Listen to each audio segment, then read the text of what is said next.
نحمدہ ونصلی علی رسولہ الکریم اما بعد۔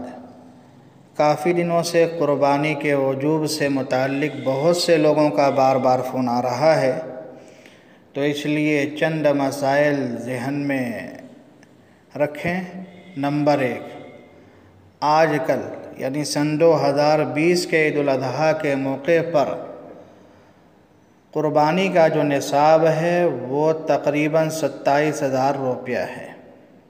لہذا 27,000 روپیہ اگر کسی مسلمان عاقل بالغ کی ملکیت میں ہوں یا اتنی قیمت کے سونے یا چاندی یا سامان تجارت وغیرہ ہوں تو ان پر قربانی واجب ہے۔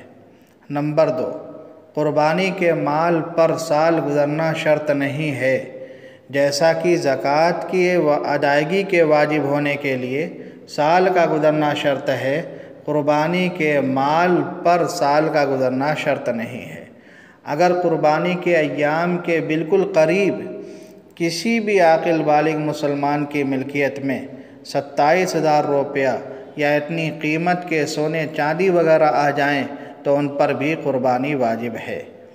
نمبر 2، ہر شادی شدہ عورت کے پاس کافی مقدار میں سونے چاندی کے زیورات ہوتے ہیں جن کی وہ خود مالک ہوتی ہیں، تو ایسی شادی شدہ عورتوں پر بھی قربانی واجب ہے۔ ہمارے مرد حضرات تو اپنی طرف سے قربانی کر لیتے ہیں، لیکن ہماری ماں بہنیں اس سلسلے میں بڑی غفلت میں رہتی ہیں اور بڑی لاپرواہی برتتی ہیں، تو ایسی ماں بہنوں کو خوب سمجھ لینا چاہیے کہ اگر آپ کی ملکیت میں سونے چاندی کے زیورات اتنے موجود ہیں جن کی قیمت آج کل کے حساب سے 27,000 روپیہ بنتی ہے تو آپ پر بھی قربانی واجب ہے۔ عموماً اکثر عورتیں یہ سمجھتی ہیں کہ ہم ملازمت نہیں کرتی ہیں، ہم کاروبار نہیں کرتی ہیں، کاروبار وغیرہ تو صرف مرد حضرات کرتے ہیں، اس لیے مردوں پر تو قربانی واجب ہے، ہم پر نہیں۔ یہ جہالت کی بات ہے۔ اگر عورتوں کے پاس بھی اتنے زیورات موجود ہیں تو ان پر بھی قربانی واجب ہوگی۔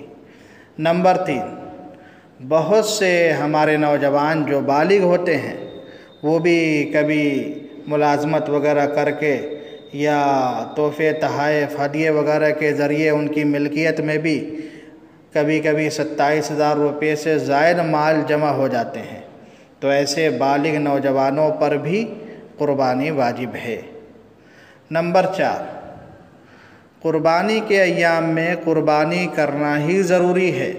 اگر آپ پر قربانی واجب ہے تو آپ یہ چاہیں کہ میں قربانی کے بجائے صدقہ کر دوں، قربانی نہ کروں، تو یہ صدقہ کرنے سے قربانی کا فریضہ ادا نہیں ہوگا۔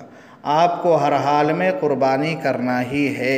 اگر آپ کے پاس روپیہ پیسہ نہیں ہے، چاندی ہے، سونا ہے، تو آپ کسی سے قرض لے کر کیجئے یا سونے چاندی کو فروخت کر کے ان کی قیمت کے ذریعے آپ جانور خرید کر اس فریضے کو انجام دیجئے۔